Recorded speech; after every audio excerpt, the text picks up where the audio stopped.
My friend TikTok Missionary brought up this question. What if I told you the USA will be the first country in the world to enforce the incoming Sunday law? I was reading this article by Amazing Facts. It's their Inside Report article. You should be able to find it online for free. And I was reading this article within the magazine. And they brought out some very interesting points. A lot of people don't see how it's possible for the United States to enforce a Sunday law. It goes directly against the Constitution. However, they brought up some very fascinating points, and one of those was this article in Time magazine. The article is entitled Christian Nationalism's Popularity Should Be a Wake-Up Call by Jared Sexton.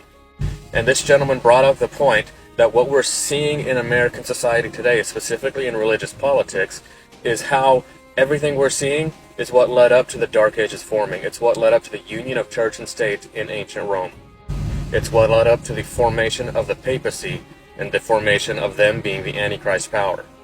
And when this happens, this religious persecution that happened in the Dark Ages is going to happen again. In an article from thehill.com, there was a lady with the last name of, I believe it was Boebert. I can't remember her first name, maybe Laura, I'm not sure. But she said this: the church is supposed to direct the government. The government is not supposed to direct the church. That is not how our founding fathers intended it. She says, I'm tired of the separation of church and state. It's not in the Constitution, and that is absolute hogwash of the most blasphemous sort. The Constitution specifically says Congress shall make no law respecting anything religious. Religion and state are to remain separate. And that is one thing the Johnson Amendment was to help to ensure, that church and state remain separate. This is why pastors and churches are not allowed to speak out politically without risking losing their nonprofit status. And any of you pastors and churches that speak out politically, shame on you. That is not our calling. And if you do that, then yes, I hope you lose your nonprofit status. It's that kind of attitude that's going to lead to the formation of the mark of the beast.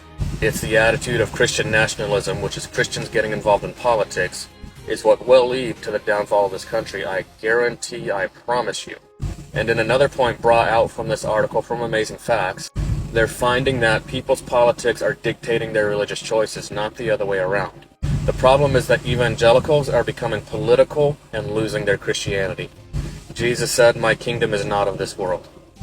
You will never find anywhere during the life and ministry of Jesus of him attacking Roman politics and getting involved in Roman politics in order to effect change. But this is where Christianity is leading us.